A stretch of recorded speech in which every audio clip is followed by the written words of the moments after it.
सबसे पहले आपको रमजान बहुत मुबारक हो। याद रखो, अल्लाह ताला ने रमजान इबादत, दुआ, रहमत और बाबरकत महीना करार दिया है।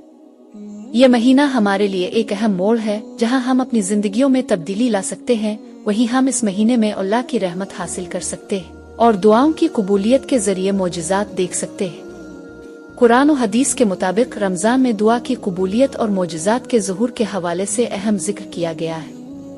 कुरान कहता है, रमजान वो महीना है जिसमें कुरान नाजिल हुआ जो हिदायत, रहनुमाई और फुरकान है। रमजान में दुआएं कबूल होने के इम्कानात बढ़ जाते हैं क्योंकि ये महीना रहमत, मग़फ़िरत और नजात का महीना है। हदीस में मोजिज़ात का जिक्र हज़रत आयशा सिद्दीक़ा रज़ी अल्लाह अन्हा से रवायत है, तिर्मिज़ी में साबित है, रात क़याम करो क्योंकि रात की दुआ कबूल होती है और रमजान में दुआएं ज्यादा कबूल होती हैं।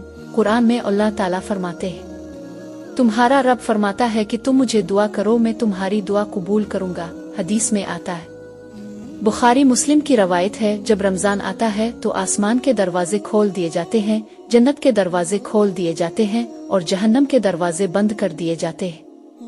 रमजान एक ऐसा मुबारक महीना है जिसमें अल्लाह ताला की रहमतें नाजिल होती हैं और दुआ की कबूलियत के दरवाजे खोल दिए जाते हैं। हमें चाहिए कि हम अपनी दुआओं में इखलास, यकीन और सब्र के साथ अल्लाह से मदद मांगें क्योंकि यही महीना मोजिज़ात के ज़ुहूर का सबब बन सकता है। अल्लाह ताला हमें अपनी रहमत से नवाजे और हमारे दिलों को दुआ और इबादत से भर दे। इस रमजान मोजिज़ात पर बहुत अहम वीडियोस बना रहे हैं, हमसे जुड़े रहेगा। अगर आपको मजीद तफसील दरकार हो या किसी खास मौजू पर बात करनी हो तो खुशी से पूछें।